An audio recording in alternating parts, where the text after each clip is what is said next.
Few moments later. Hi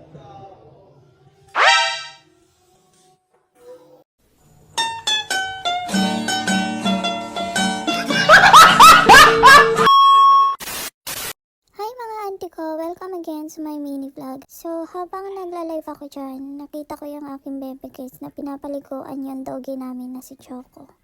So after yung paliguan dyan mga mima ko is binuhat na ng aking baby case papunta sa kanyang cage.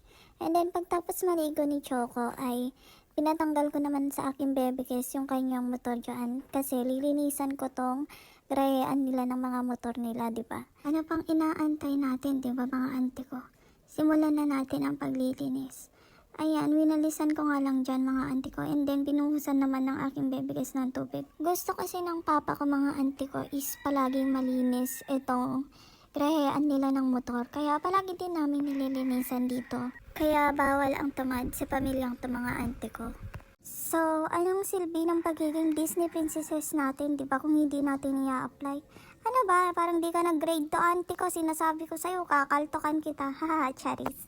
Kaway-kaway ka pa dyan, kala mo tapos ka na. So, ayun na nga mga auntie ko, pagtapos ko nga dun sa ating parking area, is sinunod ko naman itong aming terrace. Ayos ko na nga dyan mga auntie ko, yung mga pinagmeriendahan ng bisita ng papa ko kanina. Tapos sinayos ko na din yung mga helmet at saka mga damit na nakakalat dyan. Tapos sinayos ko na din yung mga kalat na nandiyan sa tabi ng lagayan ng helmet. And then pagtapos nun is pinasok ko na nga mga auntie ko yung mga dapat ipasok sa loob. Tapos sinabit ko na din yung sombrero ng papa ko. Then kinuha ko na nga yung walis tambo sa loob. And then syempre nakakita ko na mga bote dyan ng alak. Mga lasinggero dyan, no.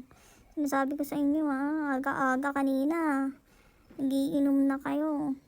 Tapos ayun na nga mga auntie ko, nilinis ko na nga dyan sa harapan at nagwalis-walis na nga ako dyan kasi sobrang dumi na naman kanina kasi mga yung pinasok ko ng bisita natin yung mga ano nila, mga sapatos nila. And okay lang naman yun kasi nga, syempre diba, bisita natin sila.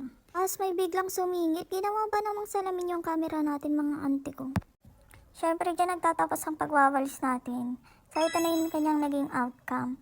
After nga niya mga auntie ko is pinunasan ko naman itong mga helmet na gagamitin ni papa at aking bebe case. Tapos ayun na nga nagpe-prepare na nga sila dyan. Tapos ayun na nga mga auntie ko ay kinuha ko naman yung bag ko sa loob ng bahay kasi nga mga auntie ko nandun yung pera ko. At bibigyan ko ng pocket money si papa at ang aking bebe case.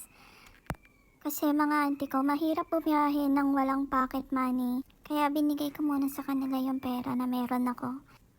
Tapos nung papaalis na sila mga auntie ko, nanghirit pa yung papa ko ng 100. Panggas niya daw para hindi maparihan yung binigay ko sa kanya. Tapos ayun na nga nagpaalam na nga sila mga auntie ko. Paalis na nga sila dyan. Yun lang. Bye!